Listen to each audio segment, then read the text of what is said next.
All right, we're good. Okay.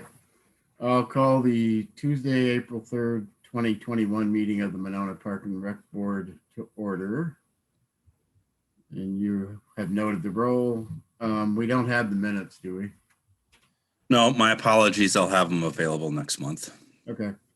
Any appearances? Ruth, well, Gilbert is here for the food cart. I think Rob might be here to listen to the pool unless either of them want to appear. Okay. All right. Well, let's go ahead with, there's no unfinished business. New business is the food cart facility use agreement at Ahuska Park, Papa Bear Barbecue. All right. Thank you, Alderwood. So in your packet, I have basically the request for a facility use agreement for a mobile food cart establishment. Typically, we utilize food carts for our special events on a, multiple times per year, but not a daily. We've enjoyed Papa Bear Barbecue as a staff for several years on Broadway and visited both their sites. And Gilbert is on, and I'll ask him to unmute in a second, and just kind of floated the idea of saying, hey, would you ever consider at Ahuska Park, and with the access to parking and the bathrooms and picnic tables. And so this winter or this spring, he came back and talked, and we met out and looked at potential location that we would have the spot across from the Veterans Memorial, across the gravel road, so it wouldn't interfere with parking lot activities, especially the farmers market. He's got a large serving trailer that would be stationary at the park, and then the smoker, the cooker, would be there daily. And so this would be Tuesday through Saturday for the 2021 season as a vending. We currently don't have any park ordinances regarding food vending in parks, unless authorized by the Parks and Rec Director. City of Madison has kind of extended vending permits through the park system, but I thought given there's a lot of fandom of Papa Bear Barbecue, a lot of people that go there, and so to kind of have an established cart with a presence, it might be a great pilot program to see how the park could handle having the vendor here. And so Gilbert, if you're on and can unmute, I'll let you introduce yourself to the Park and Rec Board.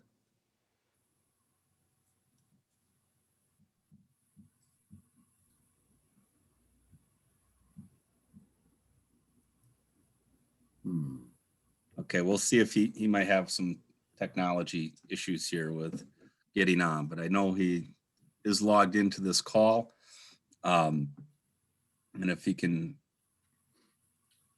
So do you think we need to develop an ordinance related to this if we're going to do more going forward? I mean, this.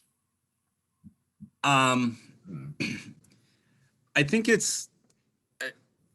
I'd like to try this as a pilot program at Ahuska and see. I don't know if I would entertain or be recommending at other parks as kind of a daily option. Generally, they use generators to power some of their equipment. And so at a park like Winnequa, noise may be an issue with some of the neighbors or other uses of the park. So I don't know if I would, if we did, it would have to probably just be limited to, Ahuska most likely for that. So I think this as a pilot program for one would be, could you hear give me? us some good data. Oh, Gilbert, you're here. Yes, we can hear you. Okay. Hi, Jacob. How you doing today? I'm Very Gilbert good. Hall. Yeah. Okay. Tell me when I can talk. Go ahead, Gilbert. You have the floor. I appreciate it. My name is Gilbert Hall. I'm the owner of Papa's Barbecue. I appreciate this opportunity to be in Ahuska Park. So I'd like to meet everybody. Jacob. So I'll let you finish. So I think, Gilbert, if in the packet for our committee members, they kind of have the outlines of what we had talked about and discussed. And I think we would open it up to questions of the committee members to you while we have you. So if there's any questions that committee member might have of Gilbert, now would be the time to ask them. Jeff? You're on mute.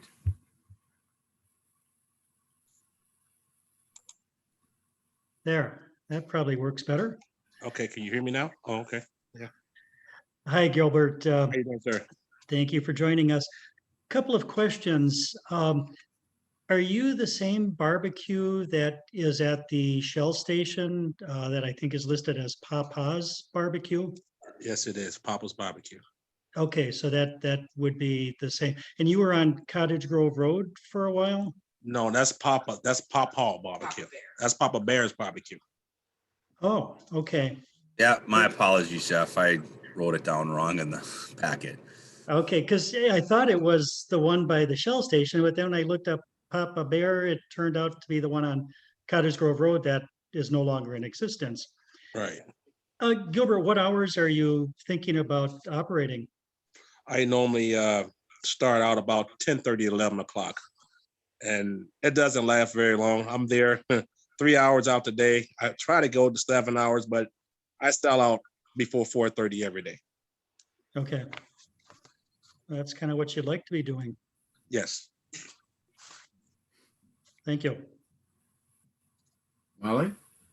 Hey Gilbert, my name is Molly Groupie. I'm a Parks Board member. I know that this is an embarrassing question to ask for barbecue lovers, but do you have any vegetarian options on the menu per chance? I do smoke tofu. Oh, yeah.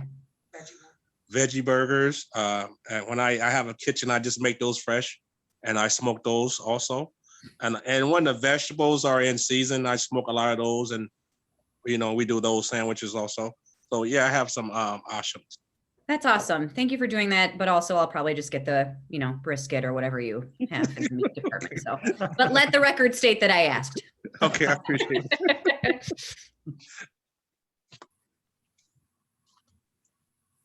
Anybody else?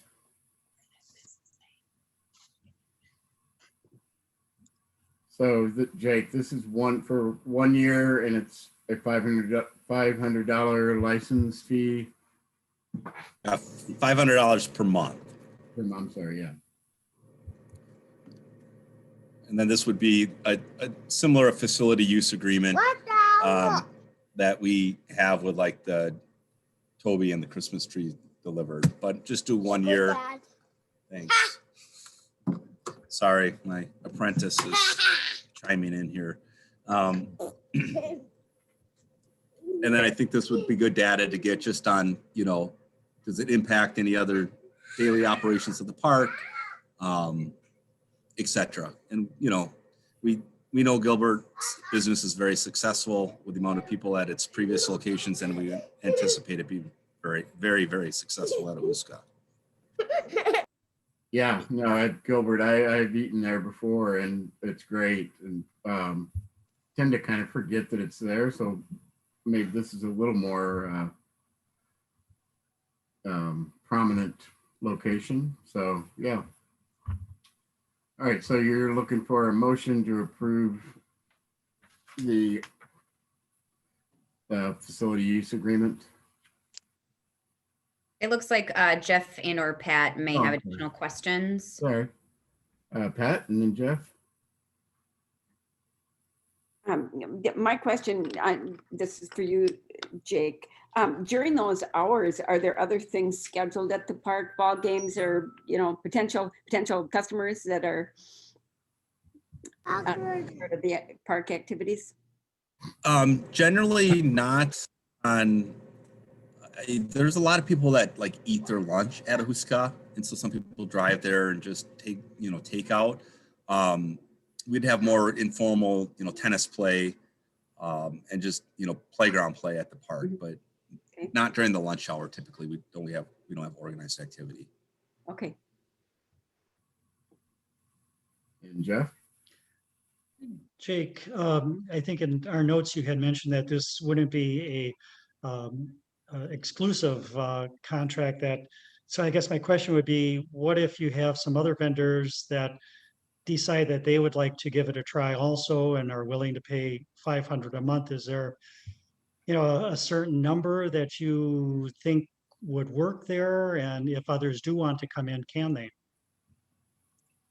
Yeah, I mean, I think there's room for more. I don't think we'd want to duplicate types of food necessarily. One type barbecue, etc. But anything else I think would be more on a pilot basis or like a trial basis, because the food cart industry itself is really, we don't know how many made it through with a pandemic are even going to open this year that we've typically had before. So I think there's a lot that are waiting and seeing or may not come back. So if there would be others, we'd probably run it as kind of a trial and see how it goes. I mean, I do think that there's plenty of space available at Ahuska, but certainly we want to do everything that we can to support Gilbert and his endeavor here. Yeah, Molly? Am I correct that it's a Black-owned business as well? Yes. Okay, because I think that's also a consideration that we should be making, and making space for Black-owned businesses, especially during this, this effort by Monona to demonstrate their, equity and inclusion initiatives. So I think that is also a consideration that we should be, as far as other people lining up. I feel good about making this barbecue endeavor the first, the pilot. Appreciate it. Okay. Yeah, good point, Molly. Pat? Unless there's other questions, I'd just like to make a motion to approve. Okay. Is there a second? I'll second. That's Tom. Any further discussion? If not, all those in favor signify by saying aye or wave. Aye. Anybody opposed? Motion carries. Well, great. Thanks, Gilbert. Gilbert, we'll be in touch tomorrow. Thank you. Appreciate it.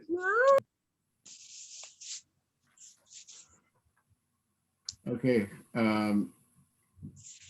5B is 2021 Monona Community Pool Operating Plan. Turn it over to Aquatics Director Missy Miller on this one.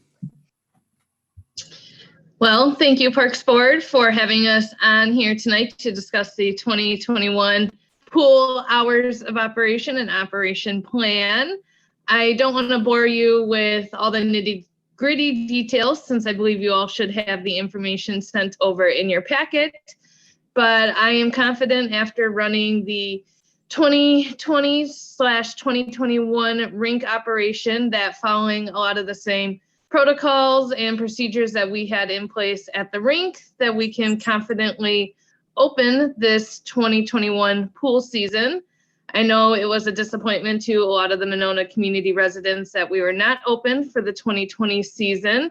And we at the office have been receiving a lot of calls regarding the 2021 season and hoping that we are open for operation as restrictions are loosening and more people are getting vaccinated.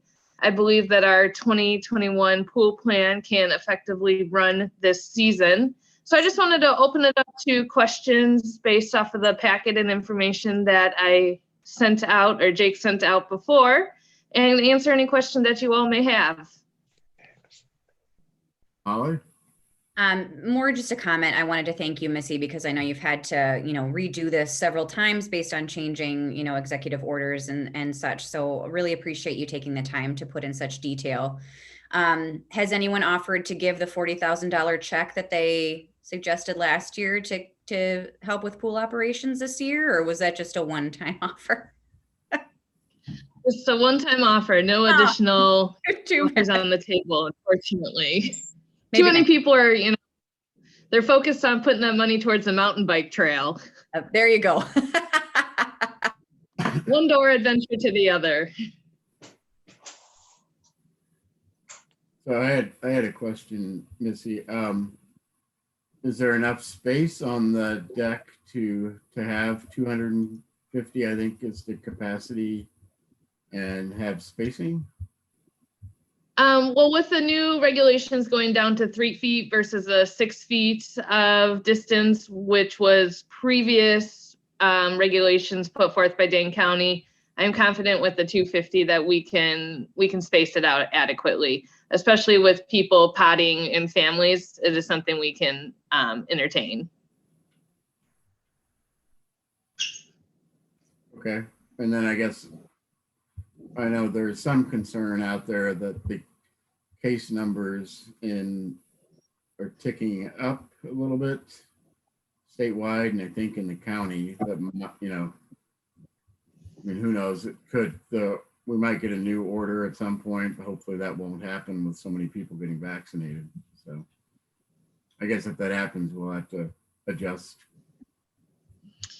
I would say with any adjustments, I mean, COVID has, you know, taught us that we are able to be flexible. And I think that the biggest change that would happen for the facility would just be a reduced capacity number, which at 50%, we're running at 250. At 25%, it would put us more at 125.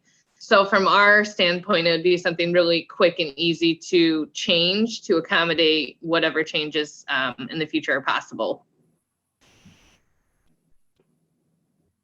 And one last, oh, I'm sorry. Well, one last question, and then Rachel. What do the budget numbers look like, do you think?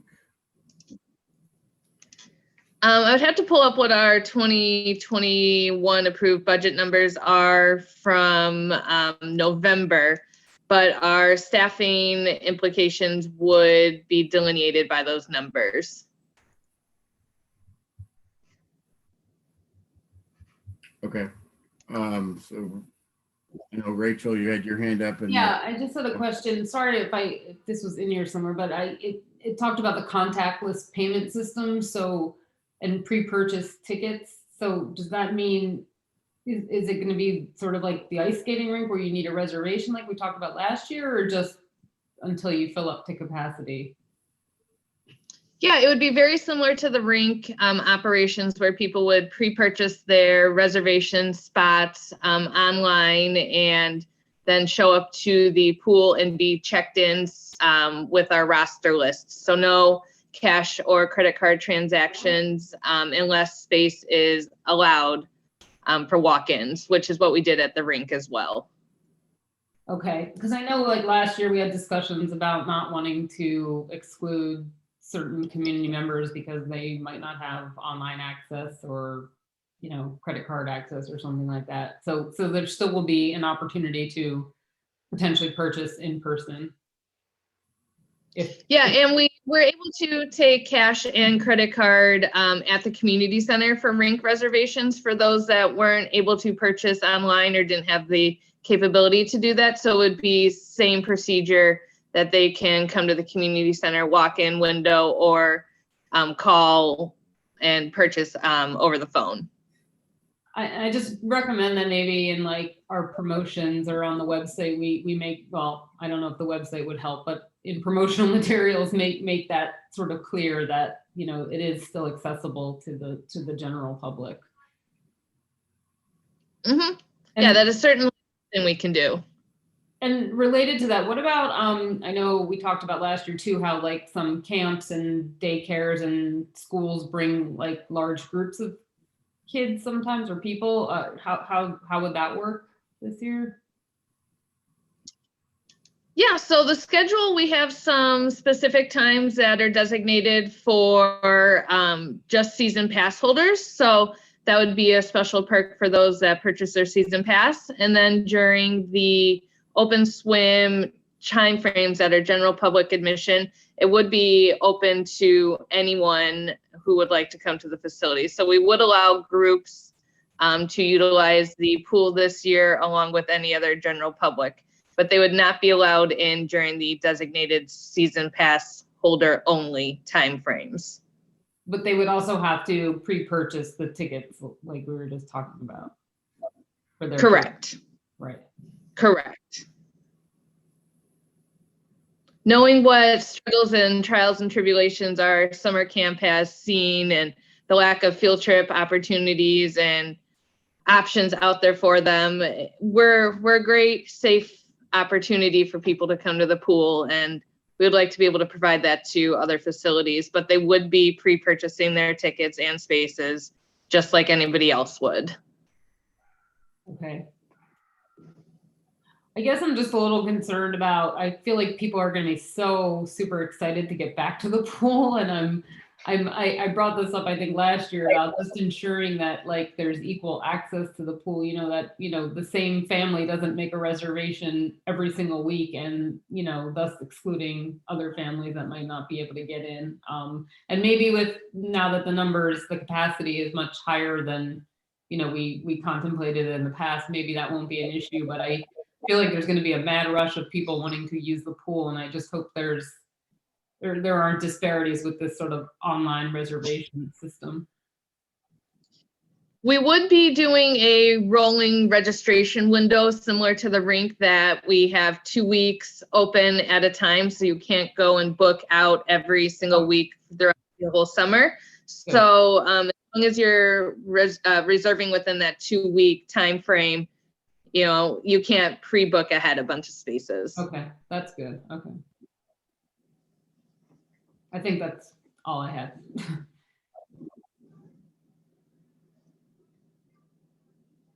Now, okay, now I did it. Pat, did you have your hand up, and then Molly? And Jeff? Yeah, just a couple of quick questions, but swim team, do you know how many kids are signed up for swim team this year? Or have I done that yet? Rob, are you on the call and can answer that? I believe that registration window has not opened, and they're opening next week, if I'm not mistaken. Correct, Rob? Actually, it's Thursday. The 15th opens up for returning families, and then 10 days later on the 25th, it would be for new family members. And then our for swim meets, I'm assuming the same numbers are being used, or the same safety guidelines. And, you know, I can see several ways that could be worked to make that work, but our meets not going to be open to observers? Will it just be participants? Yes, there's the All City League has put forth a set of guidelines on how to conduct dual meets. And the current recommendation based on the league is to not provide access to spectators at this time. But each pool has the opportunity to work with the swim team to determine whether that's not, you know, acceptable to their operations. So we as a swim team would work with Missy and the staff to determine whether spectators are allowed or not. Okay. Okay.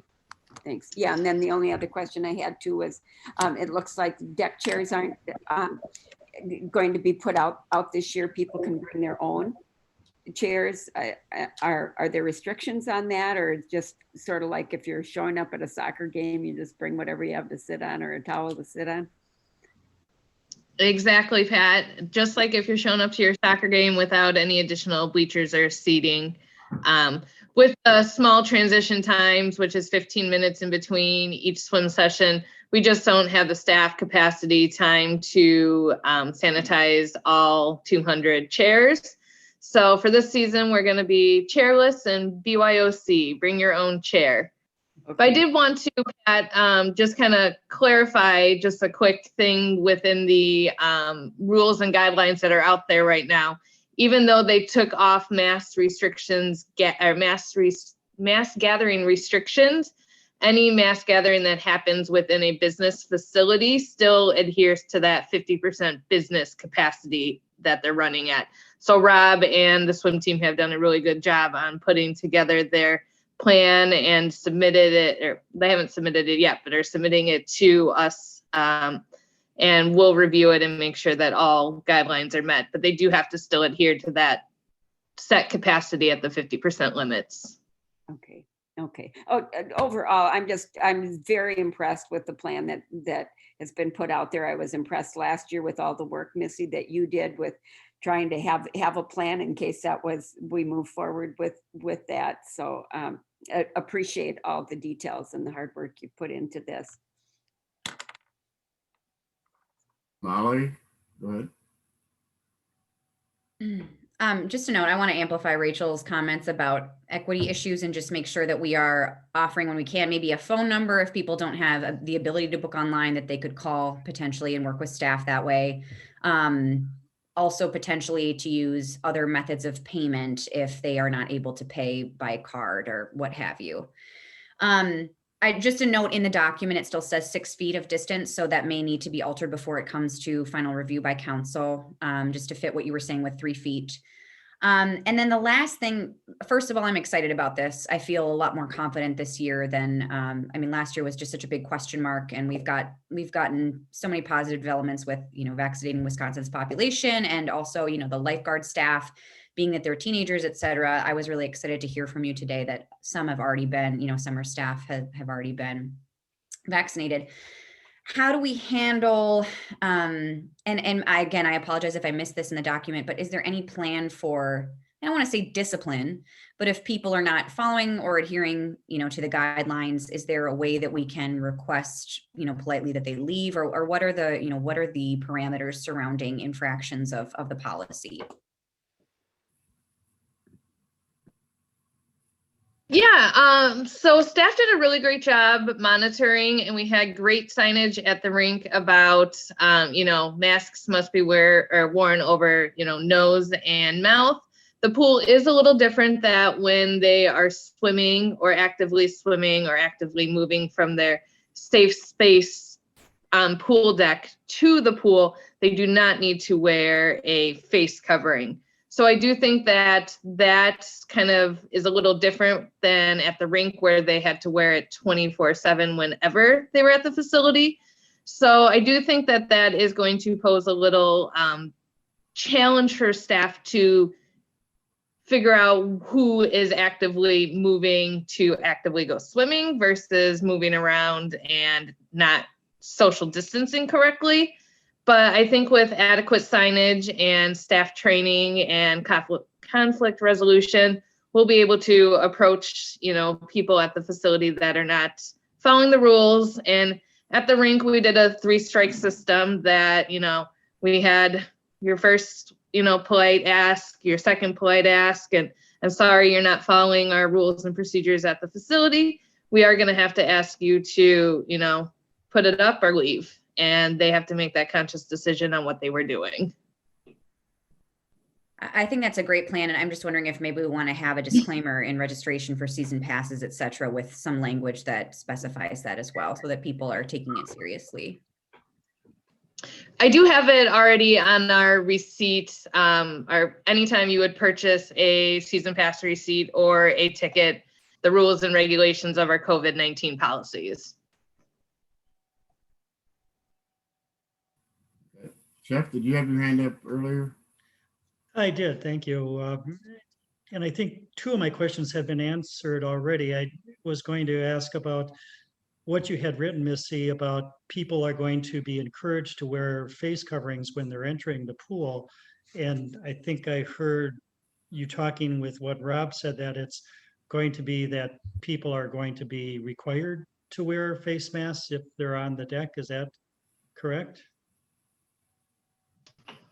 Yes, when they are not actively swimming or not actively exit the water.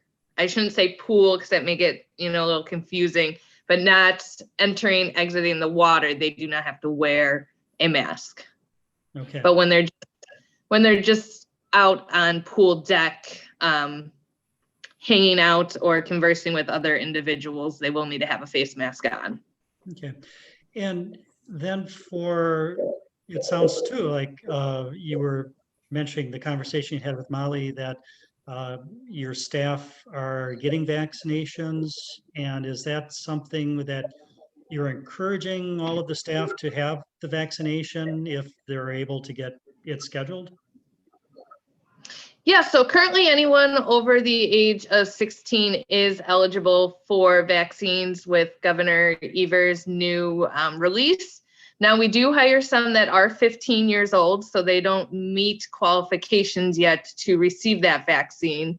But of our staff of 30 lifeguards, I do know that 10 are already vaccinated, and I have 6 that are 15. So that leaves about, what is that, 12, 13, that still need to get vaccinated. So we are sending out information on how to get vaccinated. We can't require it or mandate it, but we can highly encourage it. And after talking with everybody during the interview process, it does sound like they are very excited to get vaccinated. So I do think that they will be, taking that opportunity up. Good. And then my last question, 2 years ago, when you were scheduling the different groups coming in, I'm not recalling that for, say, open swim, it was only open to season pass holders. Is this something new for this year, that for certain times for open swim, if you have a season pass, you're able to come in, but if you don't, you're not able to? Excuse me. That is something new this season to entice people to purchase the season pass versus daily admission. For those of you that may have attended the rink this season, it was really easy once you purchase your season pass to go on and book your pre-reserved tickets without having to always add your credit card in. It took off the season pool or the rink discount when booking your reservation times. So it made for really easy easeability for booking. And then it's just something to, give a little extra for our Monona residents who typically do purchase their season pass. So it's kind of bonus alone time to have the facility without our, other guests from other areas that come to the pool. So it's more a bonus time for, Monona residents to really show them that, hey, we're here this summer. You missed out last summer. We don't want you to lose out on your space to possible non-resident users, that this is a time for you at the facility. Thank you. And will you clear the pool after every session? Is that the idea? Correct. We'll have, for the open swim timeframes, between the hours of 12:30 and 5:30, there are 3 separate timeframes, each an hour and a half long with 15 minutes in between. So then facility will clear out and then new crop of people will come in, allowing staff time to sanitize all high touch point areas, restrooms, water fountains, railings, all the fun things with COVID cleaning. And if somebody wanted to do 2 sessions in a row, they could buy tickets in advance to do that? They can. They would still have to exit and re-enter though. Right, yeah. Anybody else? Did you say no concessions this year? We'll be doing a limited concessions menu, primarily prepackaged food, and then utilizing the ice cream from Below Deck and Chocolate Shop ice cream as well. So we will have limited concession sales.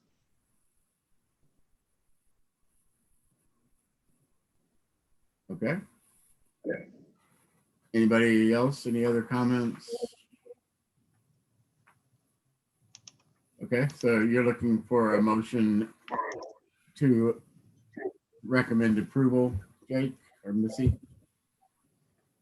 Yeah, I don't think this needs to go to council because it's already authorized in the operating budget. So this would be to accept and approve the hours of operation and the fees for the 2021 season.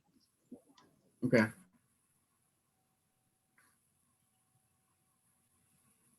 All right, then I think a motion to approve the virtual operating plan would be in order.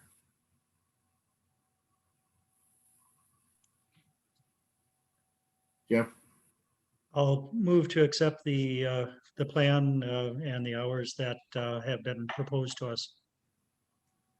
is there a second? I'll second.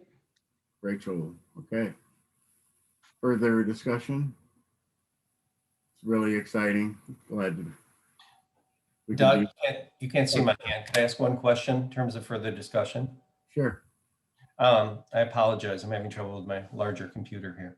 But I'm wondering, I think it was Rachel's question or someone about our discussion about going to council.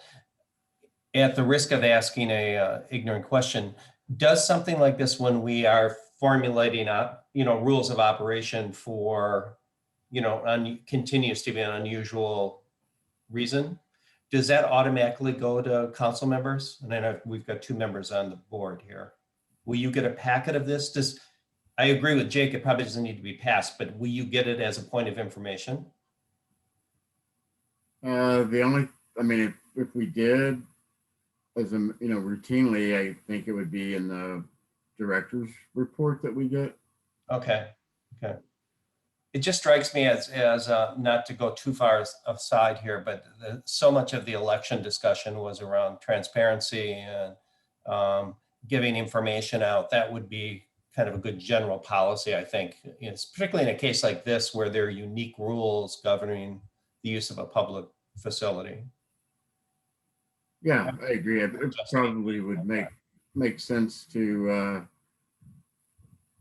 if assuming we approve this tonight, to have Brian send it out to the rest of the council so they know.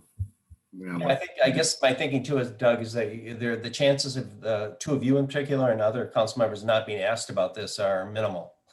People are going to be excited about the pool opening and want to know about it. And I just think it makes sense. Right. And some of them live with me, so. Okay, any other discussion? All those in favor signify by saying aye or raise your hand. Aye. Aye.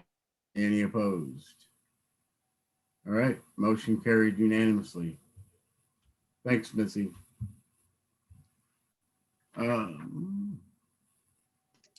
Thanks, everybody. Thank you. 5C is Schluter Park Pier relocation accessible kayak launch. Okay, so in your packet, got an updated design of the size of the accessible kayak that Cody Kramer brought forth to us. We met with the dock company, kind of went over the orientation of it, realized that we we're going to be pretty tight at the existing kayak entrance. A lot of them are kind of a T-shaped. And so we came up with this idea of a more vertical, entrance into the lake, which still is about 20 feet. I'm sorry, I'm in my packet and I'm thinking I'm sharing my screen right now. I'm very sorry. In your packet, you can follow along in my head of looking at the kayak dock, and you can see the measurements there. And so in kind of internally discussing it, we think that shifting the boat pier over to where the kayak pier is, and moving and putting this kayak where the boat pier is might be the best solution. Give us a little bit extra room to be able to get the kayak launch in. It would be closer to the swim area, which would potentially reduce some of the challenges we have that you're pulling in by boat. So wanted to bring that to the board tonight for discussion, and see what your thoughts are. So before we start kind of heavily fundraising for this with the size of it, this is probably the smallest size that we can get with this accessible kayak rack and pier. But we think that it would probably be a little bit easier for both to have them swapped around.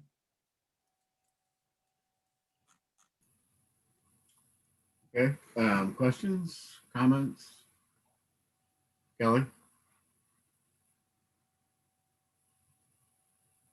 So by switching the pier and the launch, it affords you more room? Does it really get you that much more room? I'm just nervous about maybe moving that pier. It's a stunning view to the Capitol, and I know people use it specifically for that. And are we gonna lose some of that view going to the left through the sailboat to the left property? I don't think so. I mean, No? it's probably 20 feet, Okay, or 30 feet. I don't think so. I okay. mean, I think we'll be okay. And then, I think that house changed hands too, so I don't know if that pier is gonna stay how it was. okay, and then where the individual would set the kayak into the cradle, will that face the, I don't know my directions here, south or the swim area?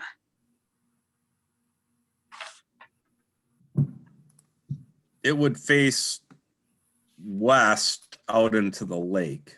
Oh, So- okay, So like on that, mhm, on the page of the map is kind of how it would be oriented, where the red and actually it'd be a little bit tighter to the swim area. Well, actually that's north. I'm sorry. You'd be launching north straight up. okay. When you say launch, you mean sliding out of the cradle there. I got it. Correct. Okay. Correct. Got it. Okay, those were just my concerns. But if it, buys you a lot of space, then I can see the value. Molly, and then Jeff, and then Rachel. Just a brief comment. I continue to really just heavily support this resolution. I think it speaks to our desire as a Parks Board to be more accommodating to people of different abilities. We've had to fight on some of those issues in the past year, and I really think it's important to stand strong and set an example. And it sounds like this is, one of a kind in the 5-lake chain, correct? So I think for Monona to be a leader in accommodating, accessibility in this way is awesome. And I'm excited to be a part of it. Yeah, I don't remember who I said next. So Jeff, you want to go next? Sure. So Jake, I know you're a boater. I think your boat is an IO also, and that's what I have on mine. And I have a real specialized prop on mine, and what it does is it finds rocks whenever we're coming into shallow areas. And so the concern I have, and you may have already checked it out, are there rocks, or is this an easy place for a boat to come into without digging a prop? Or, and I know there's, currently in the past, there's been a lot of weeds in that area. So I guess, what are your thoughts about boaters who are going to be coming in and tying up onto the pier in that new location? I think it'll be okay. Right now the lake is really low. So, and quite frankly, I think based on the time that we need to, fundraise and to secure the funding and to order the equipment, this is like late summer at best of an install. It's just kind of the nature of ordering the equipment. And so I think that will give us a little bit more time to see how it is further out. I think pulling in will be okay. It's just that this thing the kayak launch is wide. And so we got to try to hug that property line as close as we can to kind of fit both in, so we can still board from kind of the swim side and the other side. But I don't think it's much different than where we're at now. Okay, Rachel? Yeah, I was just gonna voice support. I mean, as long as like Kelly's concerned about the view and Jeff's concerned about the rocks are not an issue. I actually think a lot of times when we've pulled in with our boat where the existing pier is, there are often people swimming outside of the swim area, and it's been a little treacherous sometimes. But you know, we've been like shooing them. You know, you got to move out of the way. We don't want to hit you. So I think for safety, it might be better to move the motorized boats away from the swim area if possible. So I would support that. Also, a question to Kelly's concern: Can people go out onto the kayak launch, onto that pier, and just, if they want to just get a view of the Capitol or hang out? It's still publicly accessible and a hangout Yeah. spot. Yeah, absolutely. It'll be like a second pier for people to Right. use as well. Okay. Pat, did you have your hand up? Yeah, a question. So will all kayakers go in on that, or will we still be able to just walk in? How does that work for everybody? Yeah, so I think we want to try to line it up when the swim boom gets in there, whether we create a sloped entrance to the right of that, you know, where you could go in, like we can create a new sloped entrance, or we could just say, go in, you know, all kayaks launch this way. I think that's still to be determined. I mean, it'll be a little more work on our end to kind of move a lot of the shoreline rocks to create a sloped entrance, but we can certainly do it. It's just, what we'd like to do is create a better abutment for the gangway where the current sloped entrance is. We may be able to shift that just enough to keep that, but so yeah, I think time would tell on that, but my assumption is people able-bodied would still appreciate the sloped entrance into the water without having to use the boarding launch. Okay. Yeah. So we'd want to make that happen. Yeah. Okay. And then with Kelly's question too about the view, and I know there is really you can't see the Capitol everywhere from that park. There's only a few spots, so just clarifying and making sure that we know where the views are as the docks or piers are installed. Sure. Doug, can I ask a question? Yes, you may. I'm assuming no one can see me yet, so No, there. it's not going to change, but tonight anyway. First of all, two comments. One, I really support what Molly said a bit ago about this is kind of stellar sort of work by the Parks Board, I think, that I'm real proud to be involved in. To that end, however, I'll go back to a question Pat had. Is that pier, if there isn't a person with a disability anywhere, is that pier going to be available to other kayakers? Yes. Okay, because that would be, I think that would be, I might want to look into that more, but I think that'd be consistent with most ADA kind of use. You know, if you look at bathroom use, for example, if there's no one with a disability there, that's an available resource. And I'm assuming that would hold true for most ADA modifications. Yeah. So we'll have some signage on that probably, I'm guessing, indicating Yes, that sir. primary use for people with disabilities. Okay. Perfect. I'm like Molly, very supportive of this.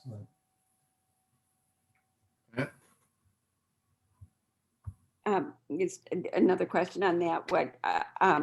And I would imagine that with that accessibility to the interest in kayaking from that spot would increase for future. Do you see opportunities for maybe adding more kayak storage racks there?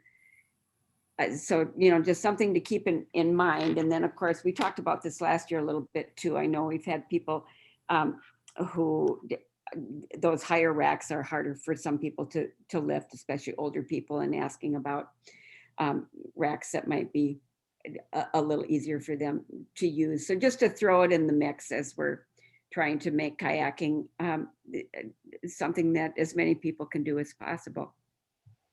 See, how many spots were we up to this year? Was it I think there's 76? 12. We have 74 of the 76 spaces rented Okay. currently. And that's with the addition of the rack at Healy that was approved last year. And all of them are rented at Schluter, right? Correct. Correct.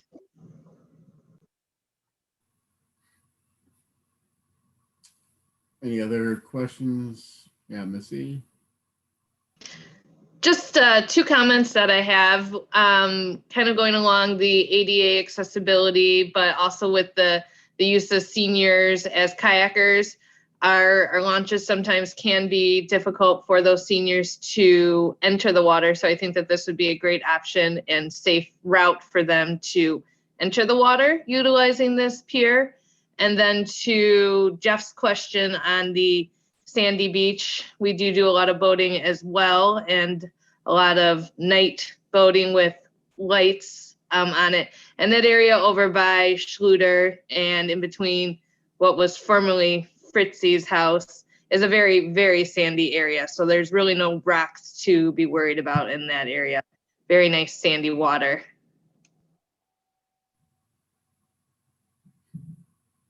Okay. Doug, can I add one question? Yes, you may. Thank you. What, in terms of Pat's question, as I agree, that's come up before. We've talked about access for seniors or people less physically able. Do we have some sort of formula that we operate by in terms of how many particular slots we're going to have at each park around data like the use of kayaks in that park? Or is it just a standard stack of spots per park? It's based on the size of the park, parking accommodations that we can have, and kind of popularity of the location. If it would have a, I don't know what word I'm looking for, but if it would fundamentally change the use of the park. So like having 2 at Frosted's Beach is probably the max that we could fit at Frosted's Beach without fundamentally changing kind of the use past, the rest of the park. Schluter, I think, is a different story. And in my director's report, you'll hear about next month's meeting, which will hopefully get a chance to see that in person on site.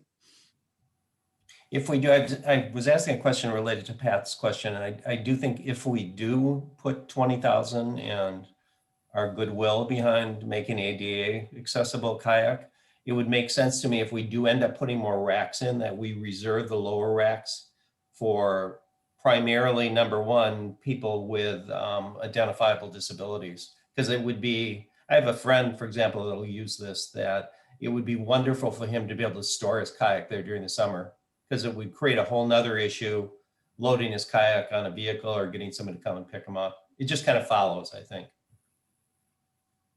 Great point, Tom. Thank you.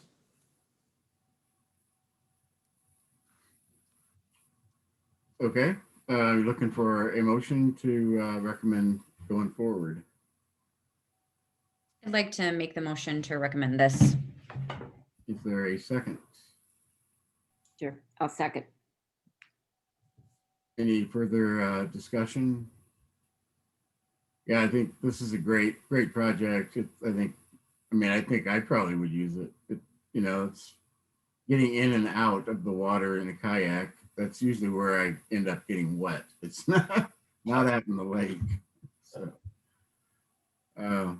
all right. Nothing else? All those in favor signify by saying aye or holding up your Aye. hand. Aye. Anybody opposed? Motion carries. My battery in my computer is getting low. Okay. 60 Parks ash tree removal discussion. All right, so I just wanted to put this on the agenda for discussion purposes. No real motion, but wanted to give an update on the status of the ash trees in the parks. I did get the majority of the parks where there's still ash trees there.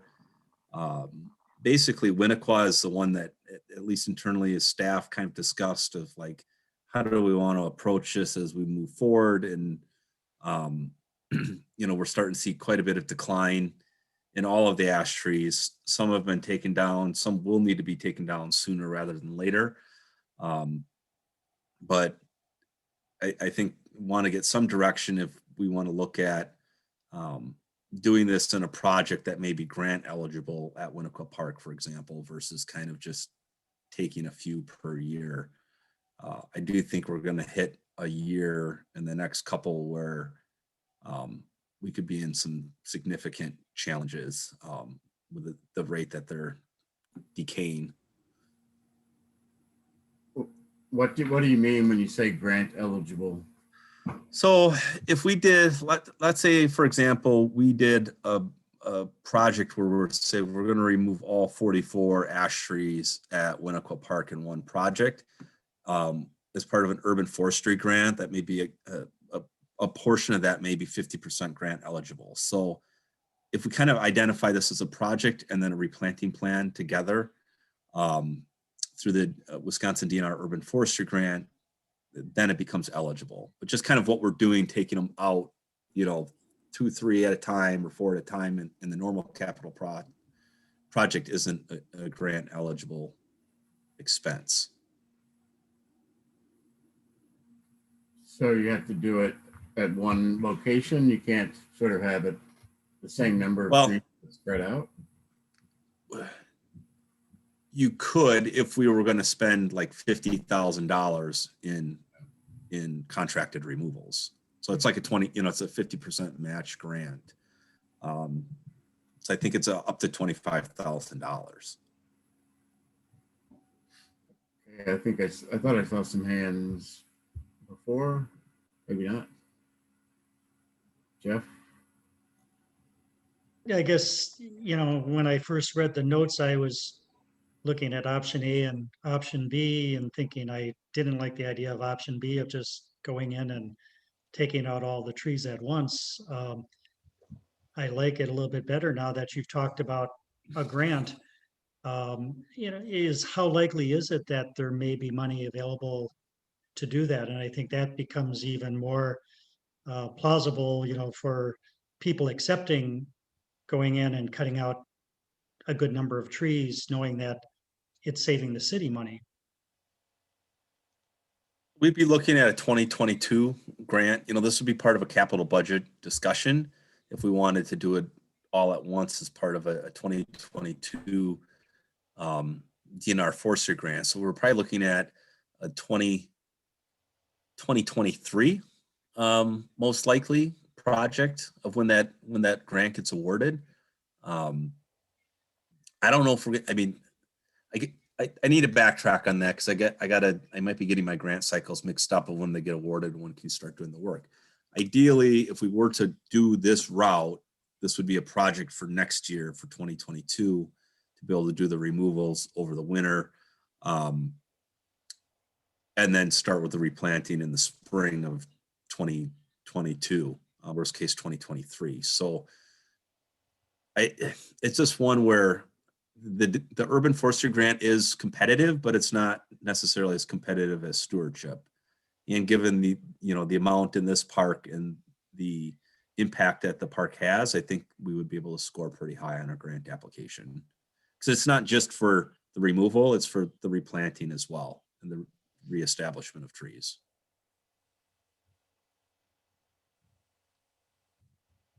So, I mean, it wouldn't be that hard to get up to a $50,000 project if you're doing, you know, the cost to take it out and the cost to plant a new one.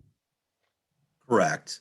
And that's just it at $25,000 a year, you know, in our capital, you know, we're spending half that right now on removals. And basically for this year, I've got 7 trees, you know, like, so $1,500 in trees to plant for the spring. And I'm holding everything else to see what the condition are of some of the other trees, because at some point it becomes a public safety issue with the number of branches that are falling and where they're at, that we just have to take them down. And Winnequa has the most concern for me of public safety.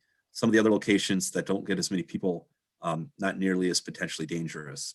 So we can chunk it up at Winnequa. It's just there's going to be there's a couple groves of large significant ash trees that when we do take them down, it doesn't really matter to me personally. It's just the sooner that they are down, the sooner that we can replant safely and get those new trees starting to grow, because they're all coming down one way, shape, or a form, and probably within the next 5 years, just given the condition of the vast majority of them at Winnequa. So I do think there is some, like, maybe it is a little bit of public education, but if we did try to rope, if we can rope it into one project in one season and have some grant money attached to it, it might be worth it versus taking the 3, 4, 5 down a year.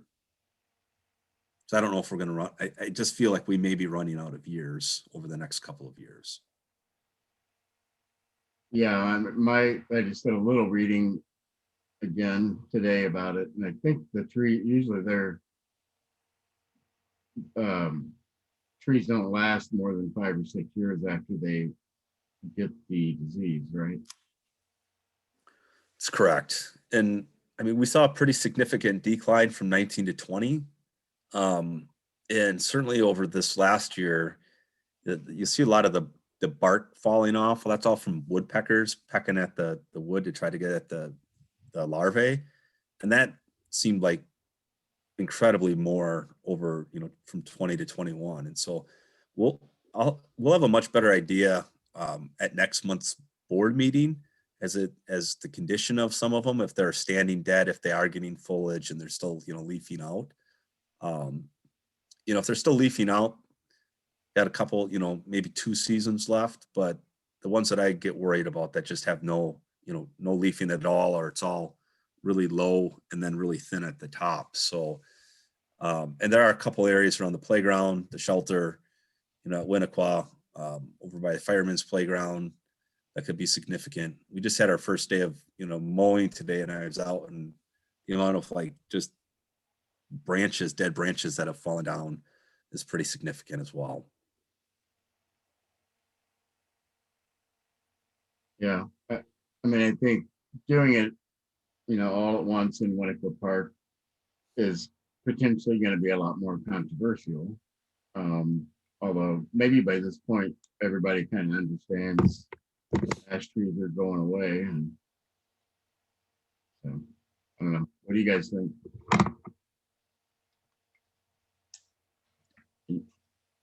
I guess I would say certainly pursue the grant and,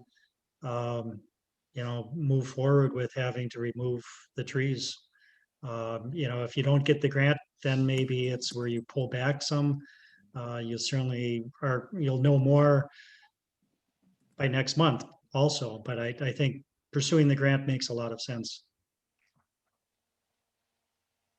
Molly? I agree with Jeff, but I also think, Doug, you bring up some really good points about optics, and I hate using that word, but I think people will, I just think we'll need to be very clear and forthcoming in our messaging about the project, just so that there isn't any misunderstanding about our intentions. And, when people see us removing the trees, I think the implications for that, negative feedback from the community are very possible. So. Yeah. Kelly, did you want to say something? Just that I agree in that the sooner we can do it, so we can plant and grow. You can't buy time. So one, having grant dollars is a no-brainer, and then the time, being able to get the new trees going, is huge in my mind. Yeah. And I guess what I would add too, with the optics of all of it, with the e-newsletter that comes out, maybe something you could add, Jake, is Arrowhead Park as an example, where you remove 2 of the elm trees and ash trees, and you've planted some great diverse trees in the park, and they're going to be leafing out pretty soon, and there certainly will be some good pictures showing how a park can change with being able to get new plants in quickly. Well, the deadline is October 1st, which is pretty good. So I think that'll line up well with our capital budget. If we want to kind of pursue this as somewhat of a larger project for removal and replanting for 2022. Yeah. Pat? This is kind of a small issue in the big picture, but is any of that wood salvageable to be used for picnic tables or, you know, whatever that we can repurpose? Yeah, absolutely. So if you follow us on our Facebook page, you saw pictures or ash logs that we had saved from the last couple of years milled up into 2-inch thick boards. And so that'll air dry over a couple of years. And as we continue to do that, and especially at San Damiano, we would use it as kind of a educational promotional practice, and with the goal of building a solar kiln. So that could be part of this grant application, that we, you know, get the kiln as part of this grant, that we can build it and then kiln dry the wood and use it, whether it be for picnic table boards or future boardwalk or performance deck at Schluter or whatever we think. But we got about 4,000 board feet of lumber down at the shop right now. Okay, and I know you used repurposed some wood too in the over at the River Park too, in the concession Correct. Yep. area too, which is fabulous. Yeah, Sorry, Molly. Me again. Yeah. You know, Jake, you mentioned San Damiano. Is there going to be any blowback for, you know, like not pursuing grant? I mean, maybe there's a separate opportunity, but is it going to be something where we should think about pursuing grant opportunities or forestry studies for that property during this upcoming capital budget season, or? Too early to tell. Ask about it, you know, so. Yeah, let's wait till after June 1st, and then we can. Right. Fair enough. Tom, I saw you made a brief appearance there. Did you want to say something? Isn't that incredible? Does that make you think, Doug, I'm picking up on technology here? The one thing I promise you all I'm going to work on immediately after this is why this sucker is not working. I just want to say I concur with the general, what I'm seeing is a general consensus. And maybe are we looking at, Jake, are you looking for a motion from us or no? Nope. Okay. I just wanted you guys to be aware of, you know, how many we have left, and then kind of at least where we're starting to think and how we can plan for the next couple of years. I guess, and specifically, I'm really in favor of what Jeff introduced originally, you know, pursuing the grant and seeing if we could get some capital to deal with that. And when I look at the list too, I guess one of my biggest fears, I wouldn't want to be on the short end of a tree that's right along a sidewalk, you know, and potentially could be, you know, injure someone. And whoever mentioned too before about, you know, really being public, I think that's going to be our general mantra over the next year, really being public about what we're anticipating doing and allowing community input. And I think we've done that in a lot of cases. But I think just generally, if we can always be aware of that, particularly with something like this, we're going to be removing a number of trees if we do get a grant.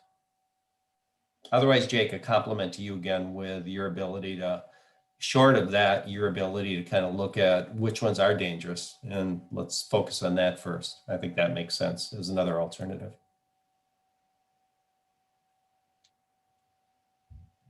Okay, so a lot of good points. I think you got the general sense, Jake. So unless anybody wants to add anything else on that, we'll go on to the director's report. I'll let Missy go first so she can get out if she has anything. Yeah, so we have some upcoming fun things on the docket here for May. We have our Wellness on the Water Expo on Saturday, May 1st. We also will be doing our Wellness on the Water Fitness Series again this summer at Grand Crossing Park. So we will be starting that the Monday, May 3rd. We have our upcoming May Bike Challenge as part of a Greater Madison MPO event, which is a bike challenge against all of the local area communities. So hopefully Monona can show up again and have great attendance like we did for our Fit Challenge in March. With the gracious approval of the parks or pool schedule, we will open up registration for season passes, swim lessons, and pool ticket rentals starting on May 1st as well. And then we have our summer camp program that will be starting in June, along with some ancillary rec programs for those that don't need full childcare. So we're starting to get back into the swing of things here in Park Rec in more of a full-time fashion, rather than our limited program opportunities we had over the past year. So we're really just excited to dive back in and get going at a normal pace.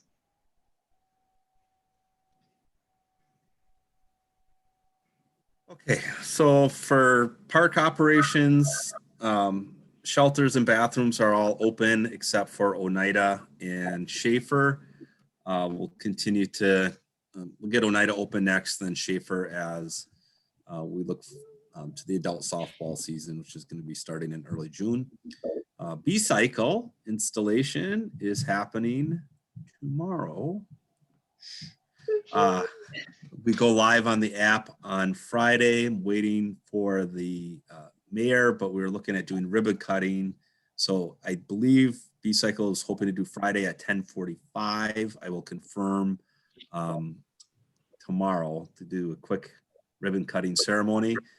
I would like to propose at our May meeting, if the weather is nice, that we do a B-Cycle tour starting at Grand Crossing Park, working our way up to San Damiano, potentially, and then back to Schluter. So I would like to see outdoor meetings the next 2 or 3, as we can look at projects in different phases of construction or ones that have been finished. So I think we can gauge it on COVID, but this would be a great opportunity for us to, try the bikes out and then see where we're at with different things. Jake, can you bring a cardboard cutout of me to the ribbon cutting since I can't make it in person? Just hold me up. Yep, feature me right front and center. Yes, absolutely. Thanks for your consideration. We moved all of the ice rink equipment out yesterday and today from Grand Crossing. So that process from the time that we closed to the ice melting to getting everything ready to go and to the storage unit on the west side, got that tightened up a little bit. Mowing started today at a few parks, so a little sooner than typical in a typical year, but we'll start working on the pool, filling the pool early May. The pool heater was installed, the new pool heater was installed, so that's going good. Projects, we had Woodland Park Pre-Con last week. That's going to start in late April, so we'll start seeing some mobilization in late April, early May. Should be about a 2.5 month project, so it's going to go pretty quick. Had a good meeting with the contractor. We had Stonebridge Pre-Con 2 last week. We are efforting, or the contractor is efforting with the permitting with DNR to see, they were going to allow an earlier start date for in-water activities because of the low lake level. So we're hoping that can happen starting May 1st, right after the 1st of May is when they would like to get started. I did mark, if you've walked up there, the trees with a white circle on them are the ones that are going to be removed. Those are all ash trees, except for there's a maple at the front of the park. Dream Park shelter renovations are happening. So Joe Daniels Construction is working on the concrete. The path from the shelter down to the memorial deck is framed up, and concrete will start getting poured tomorrow there. And so probably there's still some work to do out front with a concrete there, but probably within the next week and a half, and then we'll start on the restoration, seeding, and matting. And also today, it's at this time of year where stuff just starts happening really quick. Our Jeremy, our mountain bike trail expert, started work at Maywood, so he's starting to work through the path system. And then I saw the boys were out there, Miles, Jack, and Missy, help me. The other one. Bennett, yep. Bennett. Those three were out there, and so he got a fairly decent start. So I think that's shaping up pretty nice as well. And we do have volunteer efforts going this Saturday and Sunday with the help of Jeremy and Vance from Trek Bicycles as well. So if anybody feels like getting their hands a little dirty, Saturday and Sunday, 9 to 4, we'll be out at the mountain bike trail removing brush, trees, and leaves. Okay. Is it okay to disseminate that to the public for volunteers who maybe want to come? Okay. Yeah, we have it out on our social media on Facebook currently, and then the boys do have a list of volunteers that have pre-registered. So they've been contacted or been contacting them directly with their interests. So anybody is welcome. We do have a volunteer form on the website under the mountain bike trail that they will need to fill out prior to getting their hands dirty in the park. But all the hands are welcome. The more the merrier, and the faster it will go. Yeah. Wow, that's awesome. I have a question. Yeah.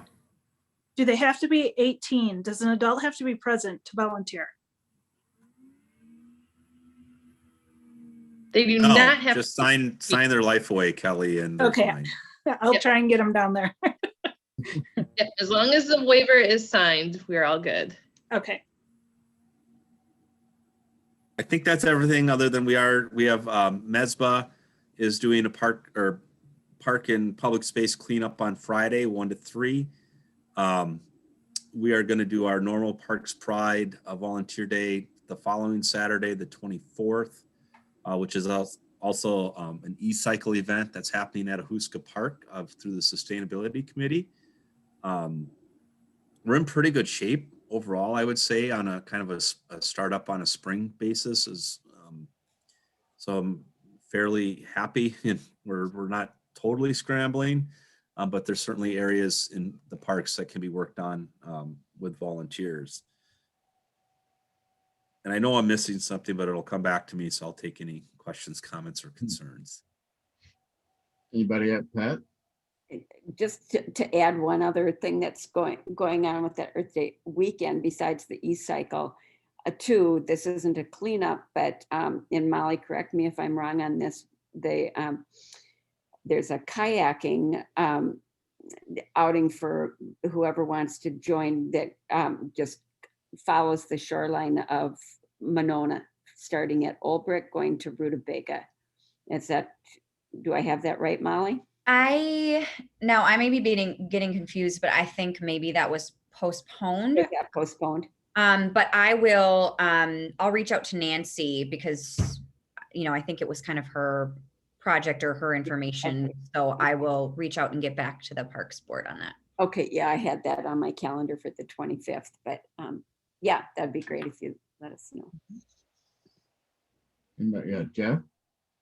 Jake, I'd like to thank you for the signage that you added to, I think it was 4 parks with the new signs. They look great. And I think at Tecumseh Park, I read a person had saw the sign and said that, finally realized this was a park and felt comfortable going into the park, where before she felt she was trespassing. So the signs are great. They look beautiful. And thank you for getting that done.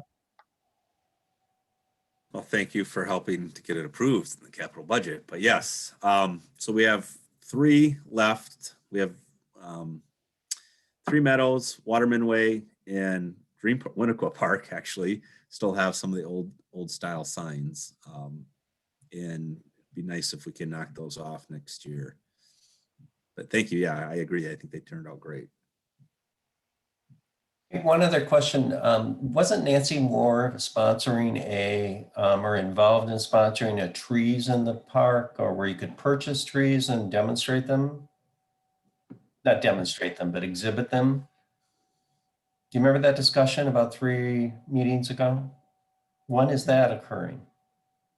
I'll let Jake talk as well, but that project is still potentially in the works. It is, okay. And we don't have, I don't think we have, it's sort of like a sustainability in collaboration with other departments Okay. event. And it sounds like there are still some discussions ongoing between staff. So we don't have anything set in stone at this time for that. Okay, thanks. I think we're invested in still exploring it potentially, but that's the news for now. Okay.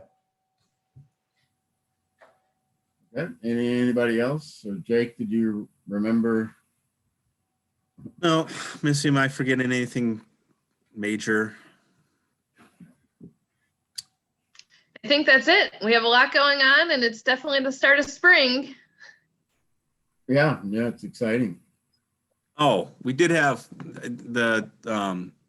we had our own Eberly is contracted to do a community center space use analysis. So the senior center that was approved in the capital budget to kind of look at existing spaces, office spaces, and how we can better utilize the community center for programming over the next 10 to 15 years expected lifespan of the building. So we did get a couple of options back, had an initial meeting, and then came up with a couple design opportunities. And so probably part of the capital budget process, if we look at getting some different clarity on the public safety projects and where we fit into line, but it was a really good exercise for both departments to kind of go through current staffing levels, future staffing levels, programming needs, and how we could potentially utilize our existing building a little bit better. So kind of stay tuned for that.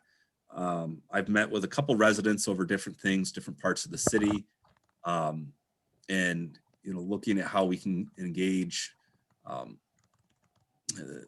the residents before the capital budget process. So kind of kicking around the idea of having like park nights with the director to just kind of do a tour of individual parks with the neighbors that live there. What do they love about the park? What they don't like about the park? And then if we were to do a project, what might they like to do? So I think we'll look at some of parks that we maybe haven't talked about all that much before or haven't been on the radar. Free Meadows is one, for example. The backside of Winnequa Park, I actually just met with a resident today, talk about, potential dredging, shoreline, some of the issues that, flooding concerns. And so as we kind of move through this summer, I'll go ahead and take that lead from the staff, but I'll certainly invite the Parks Board, to be at those. But I think what I found, it's being out on a park with the neighbors or people that are interested is sometimes a lot more productive, and having just casual conversations or general conversations in this type of, 3-minute public appearance. So I'd like to do that as we kind of formulate our capital plan over the next couple of years.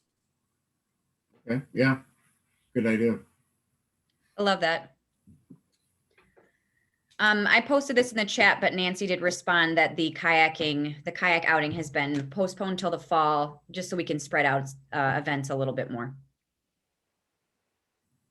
So don't show up on the 25th, Pat. I might paddle anyway, just for Right. fun. You go, girl. So, yeah, and Jake, can we add Birch Haven too, to a park to look at for future? Someone had just contacted me about that one too, so it's on my mind. Yes, you can tell them it's on the list. As soon as the ground dries, we'll be in there to take care of the restoration. Just always wet, always wet at Birch Haven. Yeah. Yes, it is on the list. So are you guys okay? Everyone comfortable doing bike ride? Yeah. Try to keep any like policy light if we can, so we can just do the tour of projects. Yeah. Yeah, and I love the idea, Jake, but you had mentioned starting at the river Grand Crossing. Crossing, and then ending up at Schluter, were you thinking of returning the bikes at Schluter, or? We can do because- either way. I mean, we because go we- there and back or go Schluter. Maybe we could start at Schluter and then go down south and then back north. Because I'm just thinking, you know, if we bike over to Grand Crossing, our bikes would be already at Grand Crossing, so we'll need to end up over Yeah, there. to go back. Yeah, we can just go there. We can go, I mean, I'm assuming since there's electric bikes, we could probably go like 20 miles, you know, however we want. Just let the bike do all the work. So yeah, let's plan on starting at Grand Crossing and ending at Grand Crossing. And Same start time or earlier? can you guys do a little earlier? Yeah, What about like 5? Yes. Although I know that's been tricky for like Rachel and I believe Jen has expressed that in the past. Is that Rachel and my? I'll try No, my best. I'll try. I want to be there. I'll try my best. Yeah, I like that. 5 o'clock. Yeah, 5 to 7-ish. yeah, okay. Sounds good. Okay. Hey, and from the lowlands of Waterman Way, check out, if you haven't checked out already, check out the house that is being built that directly, you know, is encompassed by Waterman Way. They've put in tiles. I've kind of been watching out of my kitchen window. They've put in tiles. They've elevated a fair amount. It's an interesting construction, and it'll be, you know, part of the park, and it's, Jake, a little more lower profile than you and I were anticipating. You know, it's a 2-story rather than a 3 or 4-story house. And Yeah. I was happy about that personally. yeah. See, it has the looks of a potentially being a cottage sort of look, I think, that might fit in well with the future use of that park in Schluter. Yeah, okay. Anything else? Or a motion to adjourn? I will move to adjourn. Is there a second? Second. All in favor, say aye. Aye. Aye. Thanks, everybody. Great to see you. Yeah. Thanks, bye. You, Adjourn. everyone.